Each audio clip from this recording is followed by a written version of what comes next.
오늘 계속해서 우리 에스더 강의 7장을 좀 마치도록 하겠습니다. 드디어 이제 역사의 축이 서서히 바뀝니다. 우리가 이제 글로 이렇게 보니까 이 역사의 흐름이 바뀌고 있구나 이렇게 이제 눈치를 채지만 사실 이 역사의 일상 속에 들어가 있는 사람들은 그거를 느낄까요? 못 느낄까요? 잘 못 느껴요. 오늘 이제 그 장면을 우리가 보는데 여기에서 우리가 하루하루를 어떻게 감당하고 살아내야 될 것인가에 대한 아주 깊은 지혜가 담아져 있습니다. 우선 1절을 좀 보십시다. 1절. 오늘 처음 오신 분들은 이게 좀 맥락이 좀 잘 이해가 안 되겠지만 온라인에 올라 있는 강해를 좀 몇 개 들어보면 이 맥락이 이해가 될 텐데 앞서 6장에는 첫 번째 잔치가 있었죠. 왕후 에스더가 왕을 잔치에 초대했습니다. 그리고 하만도 동시에 초대를 했습니다. 이 페르시아 제국의 지금 1인자는 당연히 왕이에요. 그리고 2인자는 누구일까요? 하만입니다. 그런데 사실은 제2의 서열은 왕의 아내인 누구이어야 마땅하죠? 왕후 에스더가 돼야 마땅합니다. 왜? 왕의 아내이니까. 그리고 서열상으로는 제3의 인물이 하만이 돼야 마땅합니다. 이제 오늘 그 자리가 천천히지만 되찾아집니다. 자, 1절을 좀 볼까요? 왕이 하만과 함께 또 왕후 에스더의 잔치에 가니라. 여기 또라는 말로 봐서 6장에 앞서 잔치에 초대가 한 번 있었죠.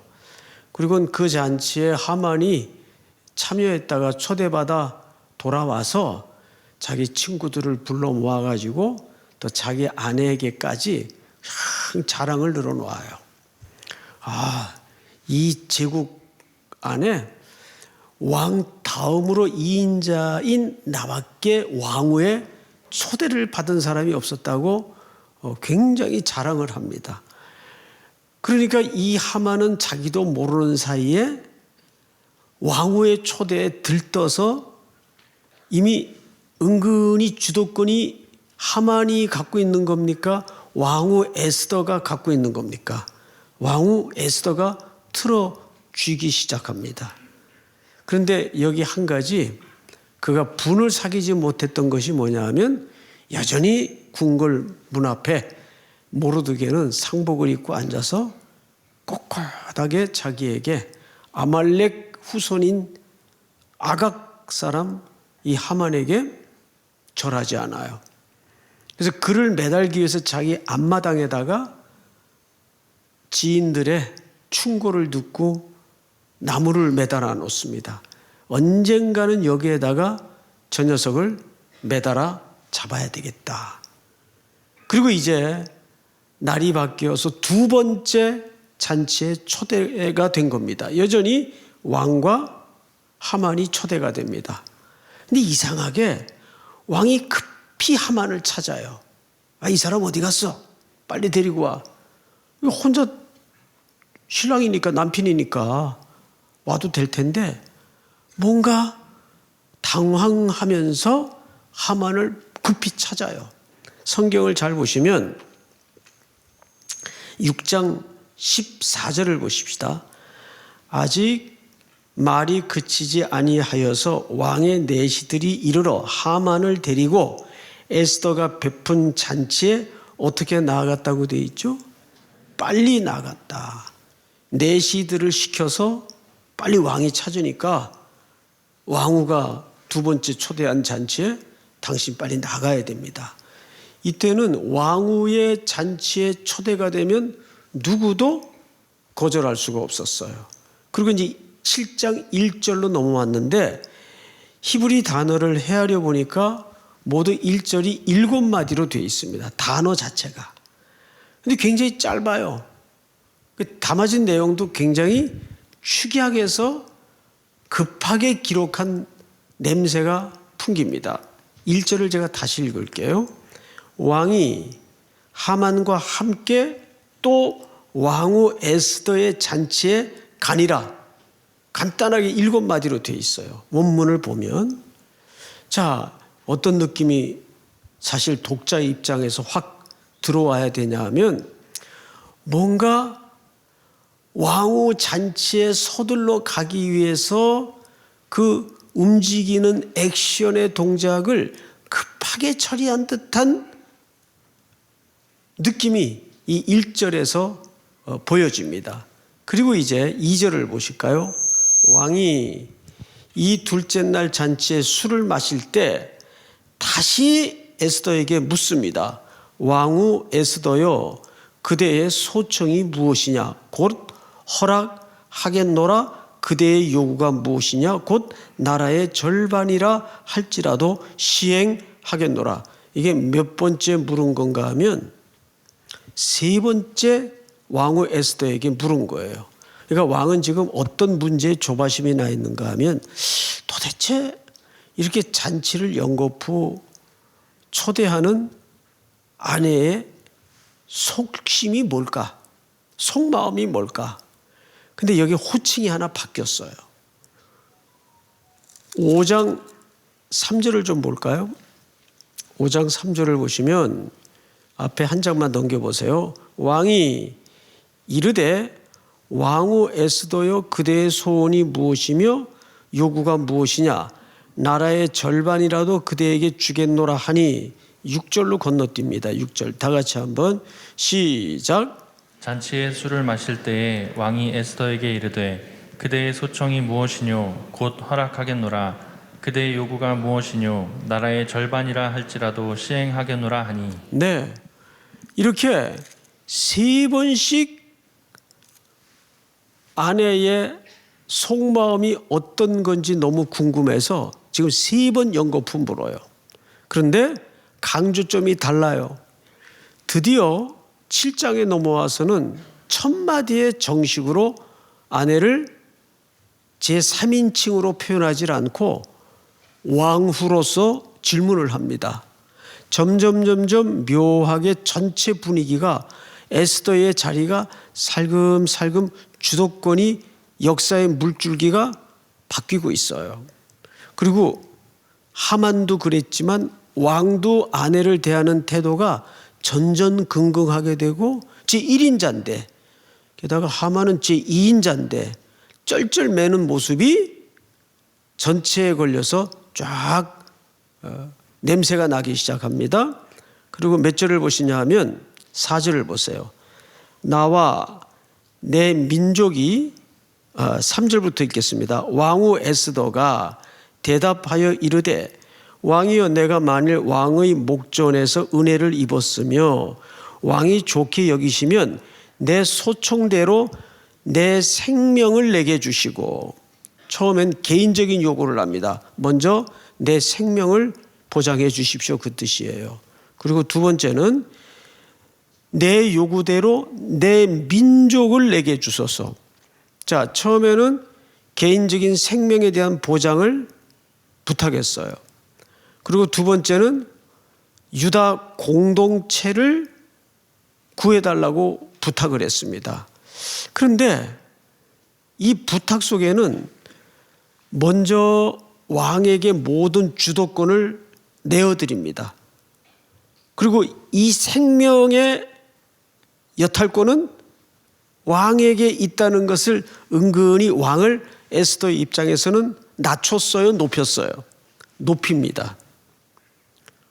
당신의 손에 이 모든 주권이 있습니다. 첫째는 제 생명을 살려주시고 저와 연결될 수밖에 없는 유대인들의 생명을 살려주십시오. 그러니까 왕의 입장에서는 이게 참 뜬금없는 얘기거든요. 아니, 누가 그대를 죽이며 누가 그대의 민족을 죽이겠다는 사람이라도 있습니까? 이런 마음이 들었겠죠. 다음 절을 볼까요? 4절 나와 내 민족이 팔려서 죽임과 도륙함과 진멸함을 당하게 되었나이다. 만일 우리가 노비로 팔렸더라면 내가 잠잠하였으리이다. 그래도 대적이 왕의 손해를 보충하지 못하였으리이다 하니, 이게 무슨 얘기냐면, 자, 이게 좀 복잡한 워드, 히브리어가 특별히 갖는 어법을 좀 이해를 해야 이 말이 무슨 말인지 이해가 될 겁니다. 설명을 드리는데 여러분들이 이해가 안 되면 그냥 제 탓으로 이해하세요. 예? 여러분 탓이 아니에요. 복잡합니다. 하만이 앞서 왕에게 워드프레이를 했어요. 그러니까 페르시아 제국의 전 유다인을 죽이겠다고 아수에로 왕이 사인을 하도록 워드프레이를 했어요. 그런데 비슷한 발음을 통해서 뭐라고 왕에게 제안을 했는가 하면, 각하, 이 페르시아의 내에 거주하는 유다 민족들이 어차피 노예인데 이 노예들을 전부 팔아서 왕에게 은금을 제가 얼마를 갖다 드리겠습니다. 근데 그 발음이 히브리 말로 아주 비슷해요. 그걸 어떻게 들으면 노예로 판다는 말이 되고, 그 워딩을 그대로 들으면 사실은 죽이겠다는 말도 돼요. 그러니까 하만이 계략을 쓴 겁니다. 워드프레이를 통해서. 그때 그 말씀드린 게 그게 노예로 팔겠다는 말이 아니라 죽이겠다는 말이었습니다. 왕께서 여기 사인했잖아요. 그 사인이 되어 있으니까 꼼짝 못하는 거예요. 그러니까 왕은 당연히 어떻게 이해를 하고 있었는가 하면, 유대 노예들을 팔아서 하만이 은금과 그 보상금을 자기에다가 가져다 주겠다고 이해를 하고 있었어요. 근데 속내는 그게 아니었죠. 이들을 이번 기회에 전부 죽일 것을, 멸절시킬 것을 속내에 계획하고 있었습니다. 이걸 뭐를 통해서 속였다고요? 왕에게 워드프레이를 통해서. 이렇게도 해석할 수 있고 저렇게도 해석할 수 있도록 교묘한 말놀이를 한 겁니다.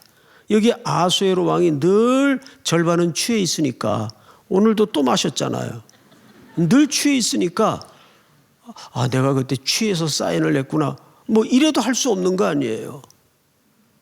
이걸 보통 히브리 문법상 워드프레이라고 합니다. 자, 그 현장을 잠깐 우리 보도록 하겠는데, 어디 성경을 보시냐 하면 3장 8절 9절을 보세요.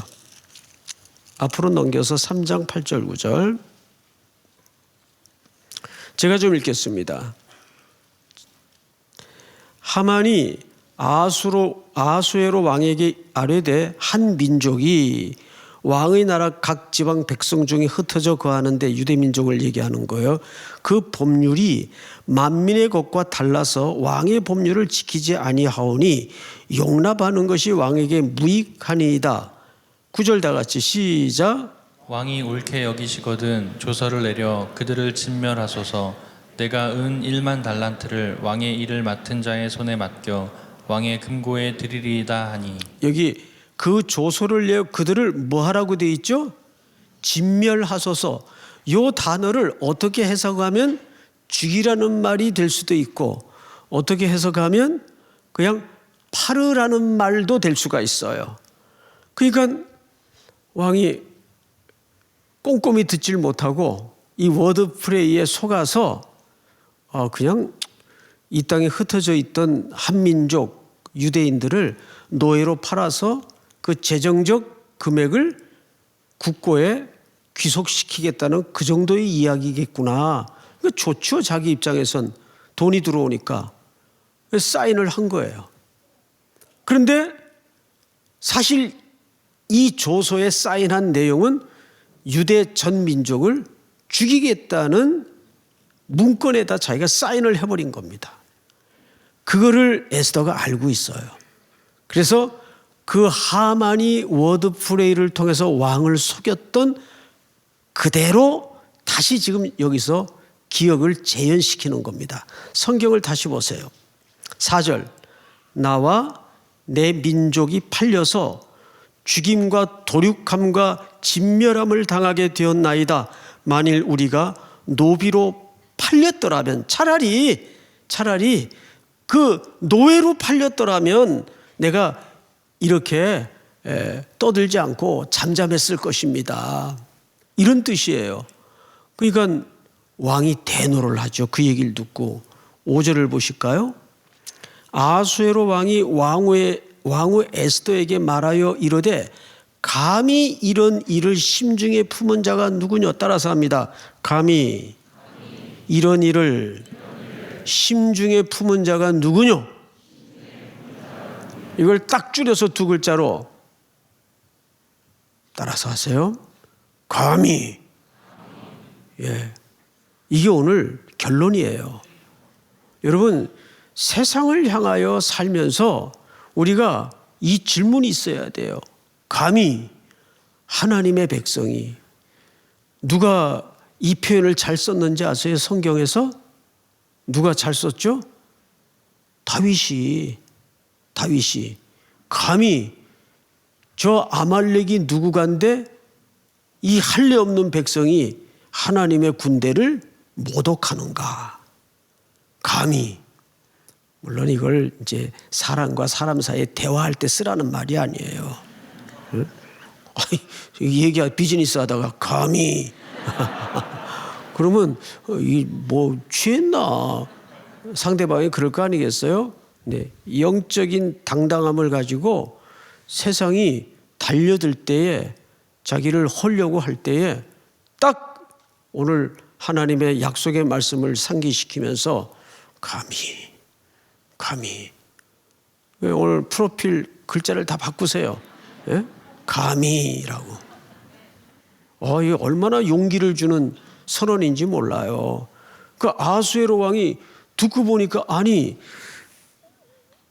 내 아내를 포함해서 그 민족을 죽인다고? 감히 이런 마음을 품은 자가 누구냐?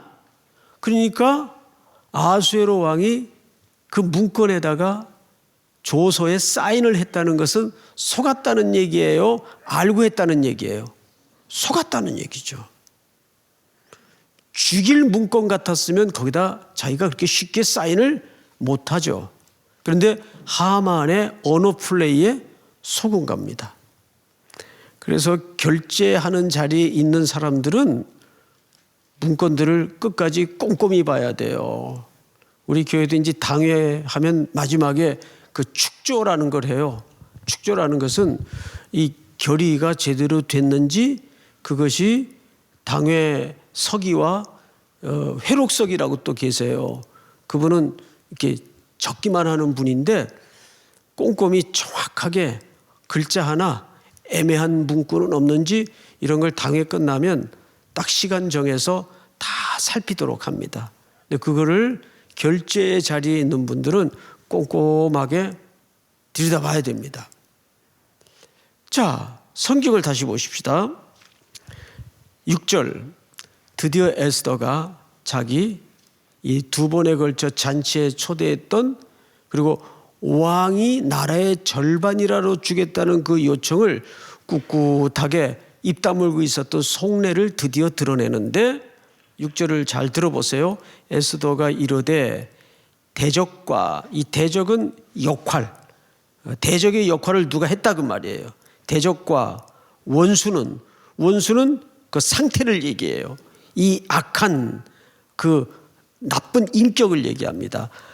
이 악한 누구니이다, 하만이니이다 하니, 하만이 왕과 왕후 앞에서 두려워하거늘 왕이 노하여 일어나서 잔치 자리를 떠나 왕궁 후원으로 들어가니라.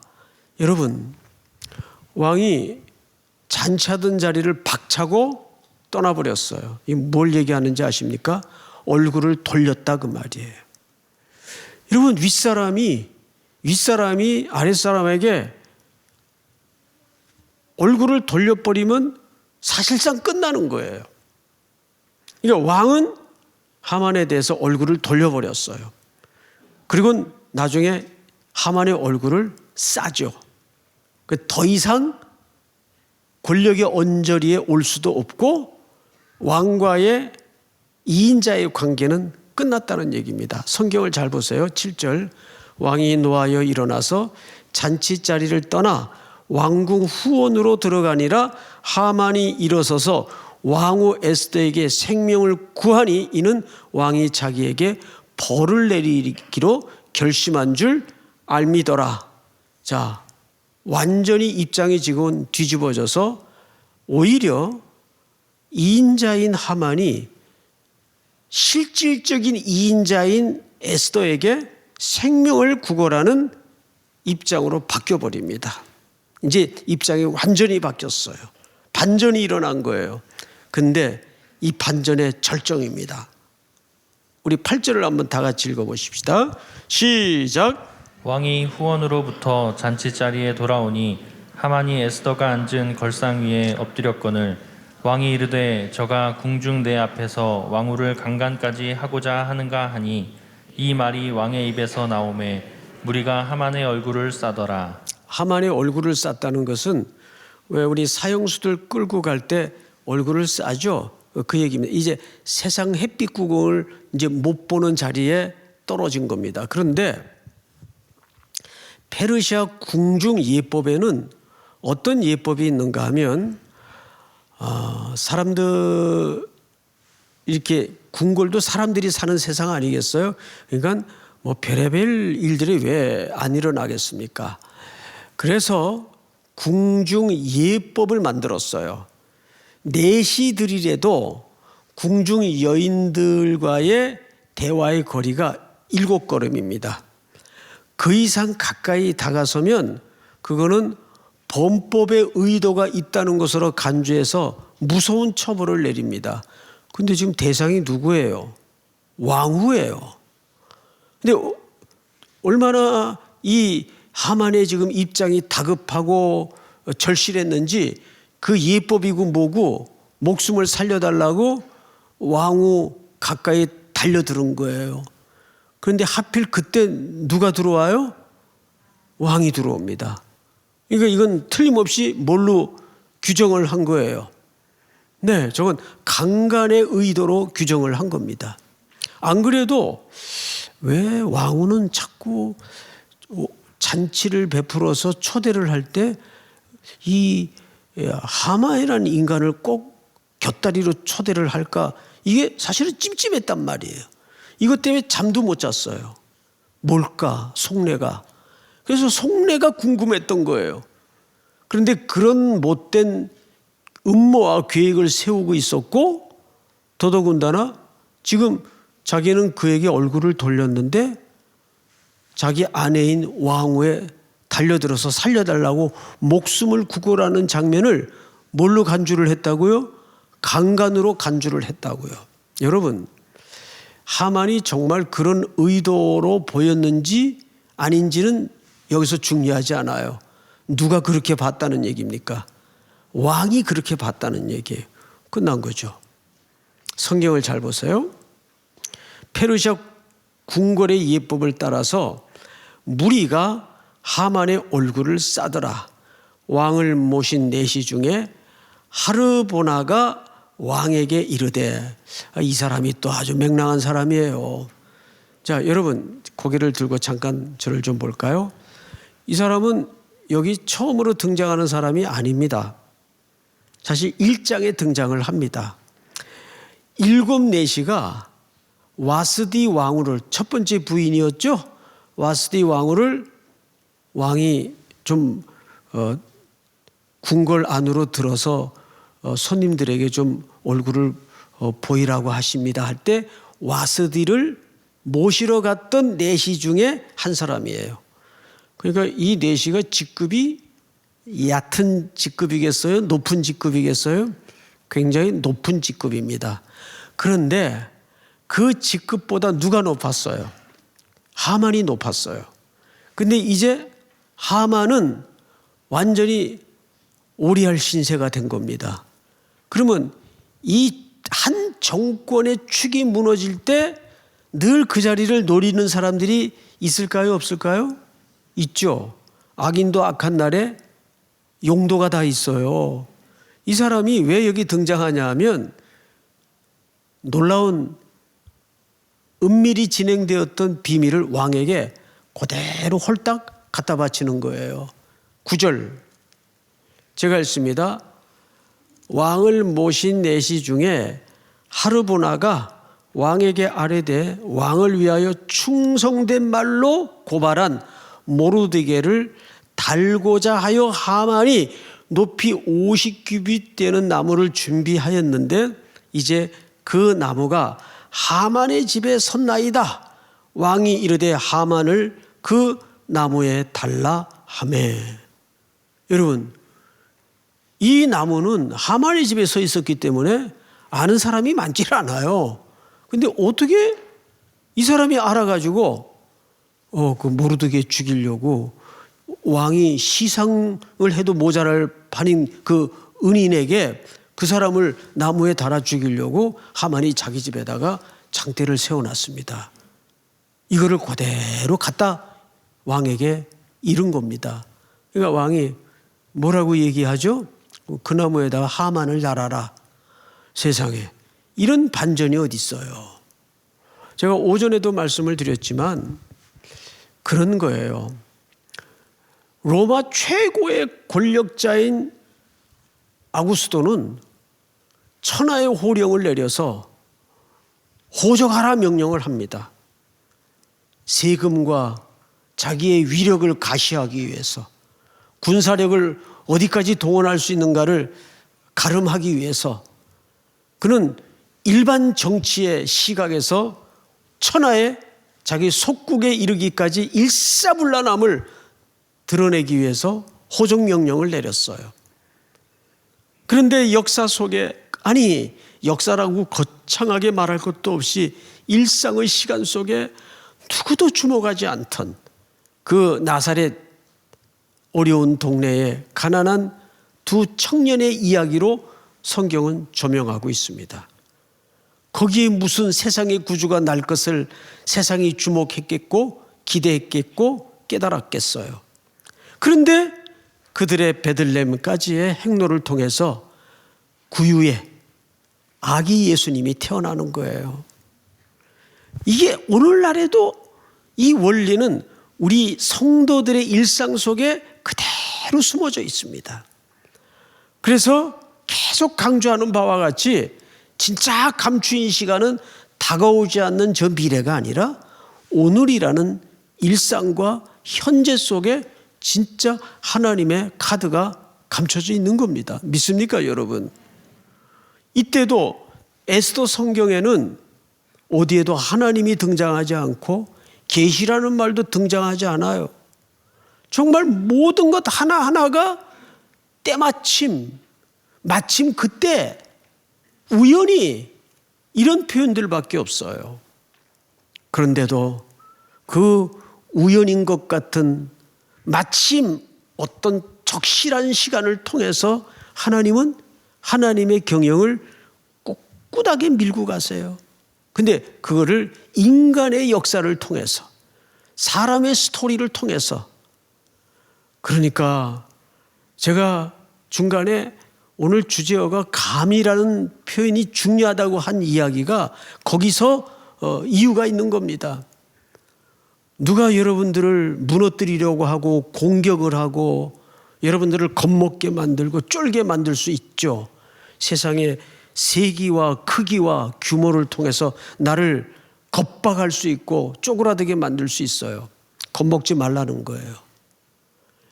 저는요, 기가 막힌 목회를 하다 보면 기가 막힌 성도들 일상에 일어나는 스토리를 많이 듣잖아요.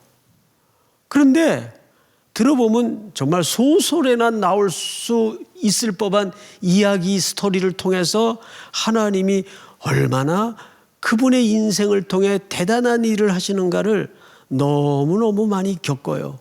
그리고 들어요. 제 인생 속에 찾아온 하나님도 마찬가지고요. 하나님이 보잘것없는 사람을 여기까지 한 걸음 한 걸음 인도하신 걸 보면 두 가지 단어밖에는 뱉어낼 이야기가 없습니다. 기적이고 은혜라고 밖에는 고백할 게 없어요. 어떻게 제가 여러분들의 담임 목사가 돼서 이렇게 잘난 체하고 이렇게 목회를 할 수 있겠어요? 기적이고 은혜입니다. 그건 진심으로 드리는 고백이에요. 근데 제가 무슨 조건이 있었겠어요? 백그라운드가 있어요. 제 뒤에 계시는 주님밖에 없는 거예요. 믿습니까? 그러니까 여러분들이 지금 상황이 아무리 쪼그라들고 정말 절망스러워 보이고 할지라도 오전에도 우리 3부 예배 때 말씀을 드렸지만 쫄지 말라는 거예요. 겁먹지 말라는 거예요. 주눅들지 말라는 거예요. 하나님이 내 인생의 경영자이기 때문에 그렇습니다. 하만은 제국의 2인자였어요. 왕은 1인자입니다. 왕은 늘 반은 취해 있어서 알딸딸한 사람이에요. 하만에게 늘 속아 넘어가고 뭐 어디 하나 인간적으로는 잡을 줄이 없어요. 에스더는. 그런데 여기까지 이 역사의 반전이 이루어진 결론을 보면 놀랍도록 하나님이 역사하셨던 것을 우리가 보지 않습니까? 자, 성경을 다시 보십시다. 마지막으로 10절 모르드게를 매달려고 한 나무에 하만을 다니 왕의 노가 그치니라. 왕의 노가 그치니라.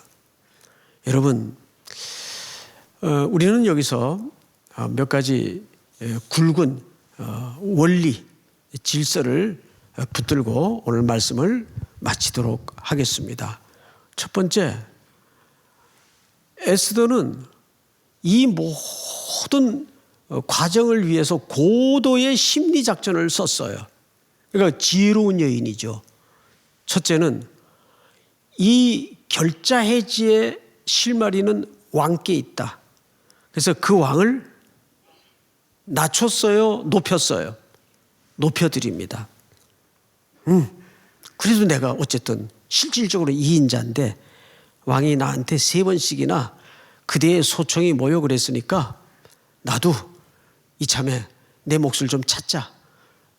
이래가지고 그러면 당신 그렇게 3번씩이나 내가 얘기했으니까 내 몫을 좀 찾아주시오.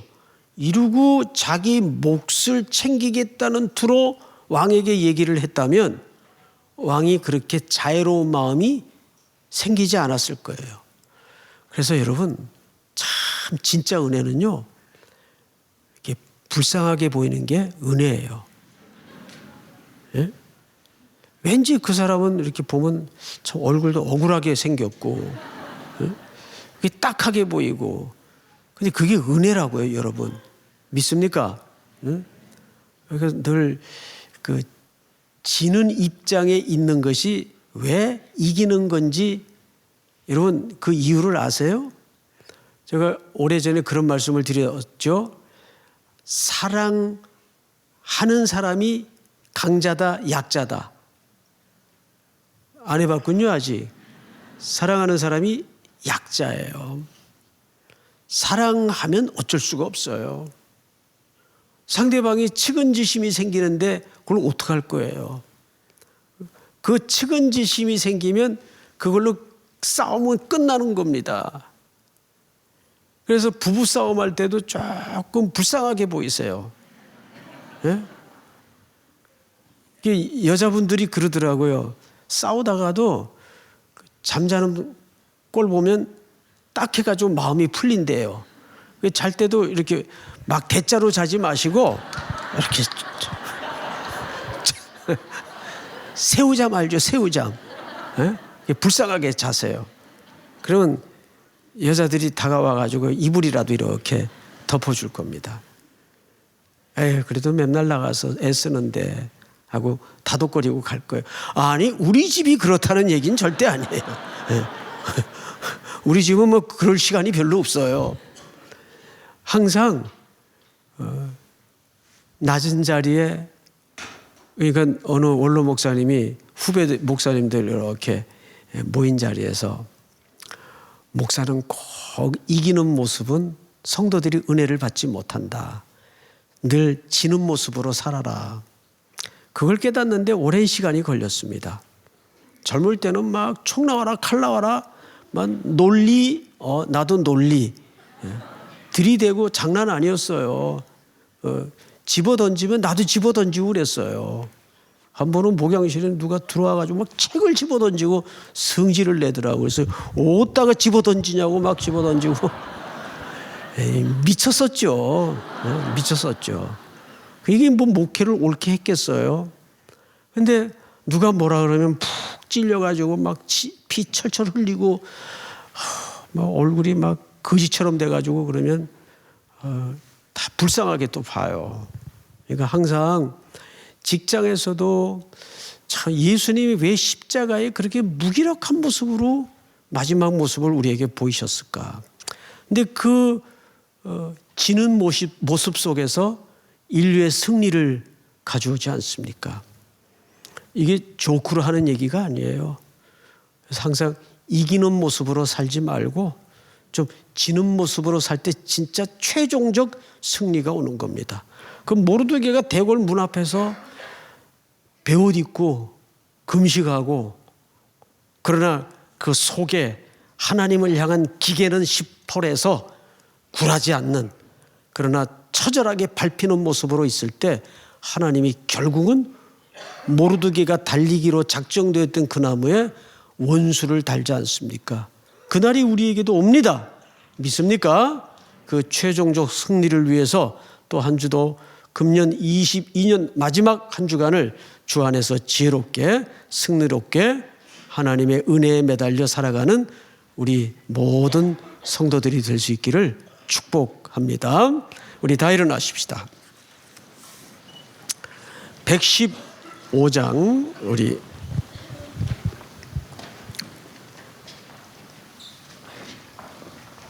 (115장) 기쁘다 구주 오셨네.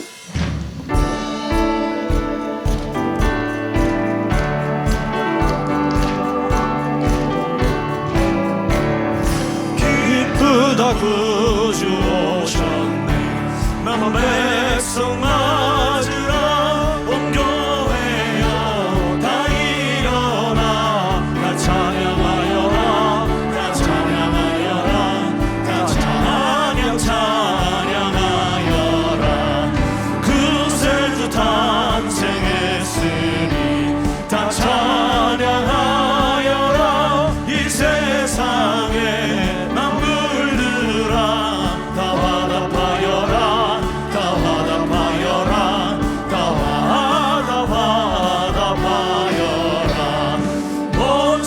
죄를 사하여 주 예수 오셨네. 죄와 슬픔 몰아내고 다 구원하시네. 다 구원하시네. 다 구원하시네. 은혜와 진리 되신 주 다 주관하시니 남국 백성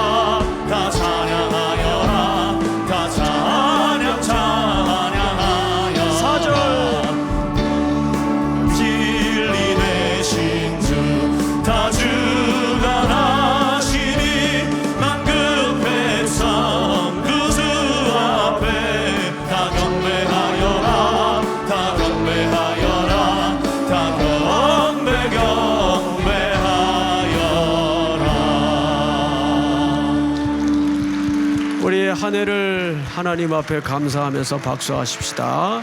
또 1년 내내 수고해 주신 우리 강우중 목사님과 POP 형제자매들 또 우리 찬양팀들 큰 박수로 영광을 돌리겠습니다.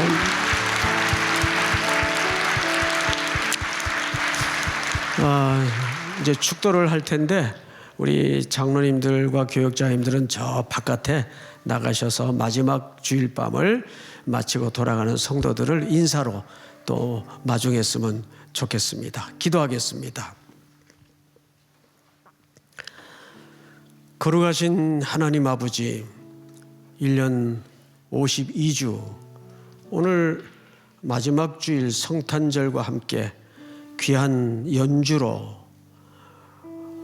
노래로 칸타타를 준비하여 영광을 돌린 우리 성도들의 노고를 기억해 주시고 추운 바깥에서 안내로 또 주차 봉사로 보이지 않는 방송실에서 또 내내 예배 때마다 귀한 연주와 찬양으로 수고한 모든 형제자매들의 흘린 땀, 귀한 헌신을 받으시옵소서.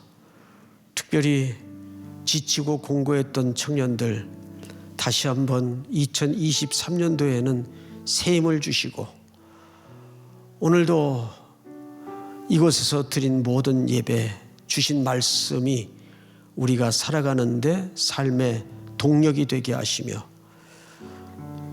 여전히 역사는 물질의 힘과 권력의 힘으로 돌아가는 것 같지만 그 기저에는 하나님이 실권자이시며 하나님의 역사의 주제이심을 믿고 세상 앞에 쫄지 않도록 도우시고 어떤 원수의 세력이 우리를 무너뜨리려 달려들지라도 감히라는 선언으로 담력과 용기를 통해서 물리쳐내는 은혜를 허락해 주시옵기를 간절히 원합니다. 몸이 아파 함께하지 못한 성도들의 병상에도 찾아가 주셔서 속히 어루만지시고 일으켜 주시며 일터가 필요한 성도들에겐 땀 흘려 일할 수 있는 선교지를 주시고 무엇보다 아름다운 가정을 기도하는 젊은이들에게는 좋은 배우자로 먼저 준비되게 하시고 아름다운 가정을 이룰 수 있도록 앞길을 열어 주시옵소서.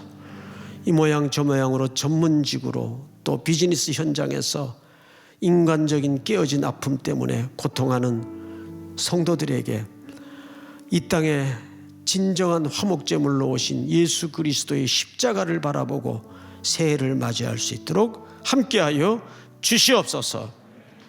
지금은 우리 구주 예수 그리스도의 은혜와 하나님 아버지의 사랑과 성령님의 교통하심이 오늘 머리 숙여 경배를 드리는 사랑하고 사랑하는 귀한 우리 청년들, 성도들, 해외, 군에 멀리 떠나 있는 우리 가족들, 고향의 부모님들, 선교지의 복음의 동지들, 복중의 생명까지 영원토록 함께 있을지어다. 아멘.